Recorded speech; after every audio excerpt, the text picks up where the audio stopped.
സംസ്ഥാന സർക്കാരിനെതിരെ രൂക്ഷ വിമർശനവുമായി സമസ്ത മുഖപത്രം. കേന്ദ്ര സർക്കാരിനെ വിമർശിക്കാൻ UDF സർക്കാരിന് മടിയെന്ന് സുപ്രഭാതത്തിന്റെ മുഖപ്രസംഗം.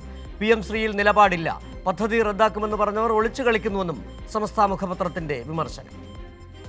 നിലപാടെന്നാൽ ഒളിച്ചുകളിയല്ല എന്ന തലക്കെട്ടിലാണ് സമസ്ത മുഖപത്രമായ സുപ്രഭാതം മുഖപ്രസംഗം. ജനവിശ്വാസത്തെ തോൽപ്പിക്കുന്ന കാൽവെപ്പാണ് സതീശൻ സർക്കാരിന്റെ ആദ്യ ദിനങ്ങളിൽ ഉണ്ടായതെന്ന് സുപ്രഭാതം. നയപ്രഖ്യാപനത്തിലും ധവളപത്രത്തിലും കേന്ദ്രത്തെ വിമർശിക്കാൻ ജാഗ്രത കാണിച്ചു. കേരളത്തിനർഹമായത് ഒന്നും കേന്ദ്രം തരുന്നില്ല. അത്തരം നിലപാട് തുടരുമ്പോൾ വിമർശിക്കാൻ എന്തിനു മടിക്കണമെന്ന ചോദ്യമാണ് സുപ്രഭാതം മുന്നോട്ട് വെക്കുന്നത്. PM ശ്രീയിൽ നിലപാടില്ലായ്മയെയും കടുത്ത ഭാഷയിലാണ് സുപ്രഭാതം വിമർശിക്കുന്നത്.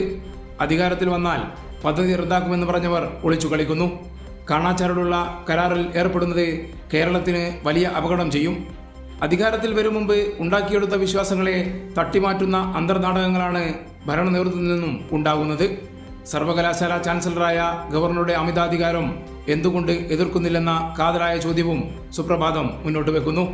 സർവകലാശാലകളെ പിടിയിലാക്കാനുള്ള RSS അജണ്ടകൾ എന്തൊക്കെയെന്ന് മുഖ്യമന്ത്രിയെ പറഞ്ഞ് മനസ്സിലാക്കേണ്ടതുണ്ടോ എന്ന് സമസ്ത മുഖപത്രം ചോദിക്കുന്നു. പ്രതിപക്ഷത്തായിരുന്നപ്പോൾ എതിർത്ത പല പദ്ധതികളും നടപ്പാക്കാനാണ് UDF സർക്കാർ ശ്രമിക്കുന്നതെന്ന വിമർശനവും മുഖപ്രസംഗത്തിലുണ്ട്. കൈരളി ന്യൂസ്, കോഴിക്കോട്.